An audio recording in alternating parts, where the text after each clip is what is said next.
السلام علیکم دوستوں اور ساتھیوں، یہ ویڈیو ڈاکٹر خالد سہیل کی کتاب انسانی نفسیات کے راز کے مضمون جعلی پیر سے ماخوذ ہے۔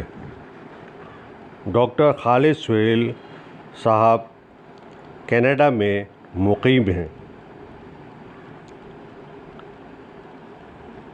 ڈاکٹر خالد سہیل صاحب لکھتے ہیں کہ ہر قوم اور تاریخ کے ہر دور میں جہاں ایسے سنت، سادھو اور صوفی ہوتے ہیں جو نروان حاصل کر کے خدمت خلق کرتے ہیں، وہیں کچھ ایسے جعلی پیر بھی ہوتے ہیں جو سادہ لوگوں کو گمراہ کرتے ہیں اور عوام کا استحصال کرتے ہیں۔ ایسے جعلی پیروں میں سے اکثر کی کچھ وقت گزرنے کے بعد قلعی کھل جاتی ہے اور ان کے مریدوں کو اندازہ ہو جاتا ہے کہ ان کا استحصال ہو رہا ہے، لیکن اس وقت تک ان کا بہت سا وقت اور پیسہ ضائع ہو چکا ہوتا ہے۔ یہ ایک افسوسناک بات ہے کہ ہر شہر، ہر ملک اور ہر دور میں سینکڑوں، ہزاروں، لاکھوں لوگ ان جعلی پیروں کی ہوس کا نشانہ بنتے ہیں۔ ایسے جعلی پیروں کے مالی استحصال کے ساتھ ساتھ بہت سی عورتوں کا جنسی استحصال بھی کرتے ہیں۔ یہ جعلی پیر بانجھ عورتوں کو بچوں کا خواب دکھاتے ہیں اور ان کے ساتھ ہم بستری کرتے ہیں۔ جب ہم ایسے جعلی پیروں، سادھوؤں، سنتوں اور صوفیوں کا نفسیاتی تجزیہ کرتے ہیں تو ہمیں احساس ہوتا ہے کہ ایسے جعلی پیر ایک کلٹش شخصیت، کلٹش پرسنالٹی کے مالک ہوتے ہیں۔ ایسے جعلی پیروں کی شخصیت میں ایک خاص قسم کا سحر اور جادو ہوتا ہے جو عام لوگوں کو محصور کر دیتا ہے۔ نہ جانے کتنے لوگ ایسے جعلی پیروں کی باتوں پر اندھا ایمان لے آتے ہیں۔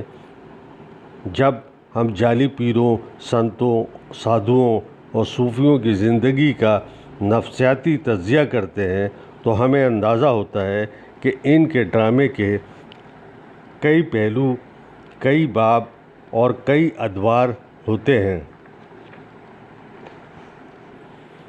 ان کا پہلا دور، اس دور میں جعلی پیر لوگوں کو محصور کرتے ہیں۔ لوگ ان کی طرف مقناطیس کی طرح کھنچے چلے آتے ہیں۔ یہ جعلی پیر لوگوں کو سادگی سے ناجائز فائدہ اٹھانے کے لیے خاص حربے استعمال کرتے ہیں۔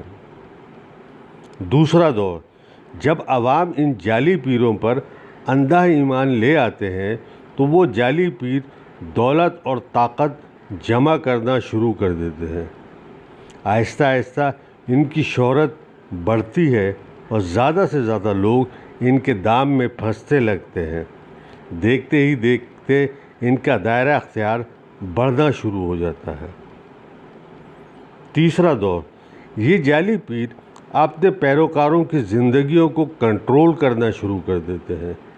ان کی دولت اور ان کی عورت حاصل کرنے کی کوشش کرتے ہیں۔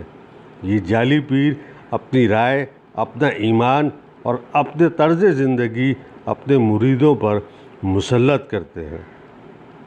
چوتھا دور، جب یہ جعلی پیر بہت طاقتور ہو جاتے ہیں تو ان کی طاقت کا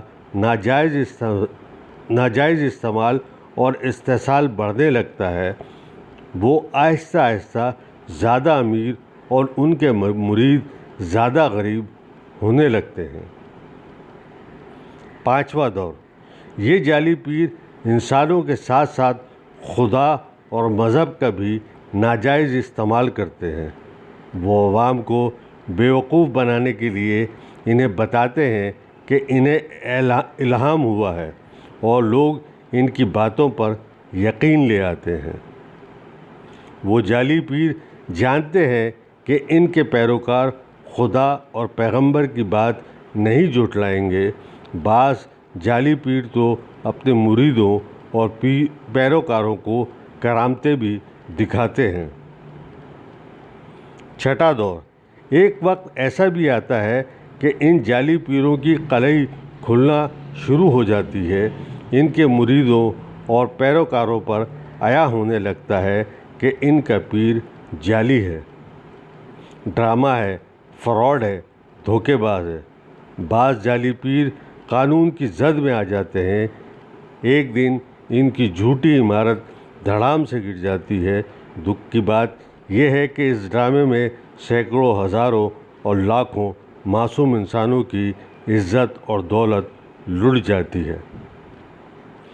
20ویں صدی میں ایسے جعلی پیروں، سنتوں، سادھوؤں اور مذہبی رہنماؤں کی چند مثالیں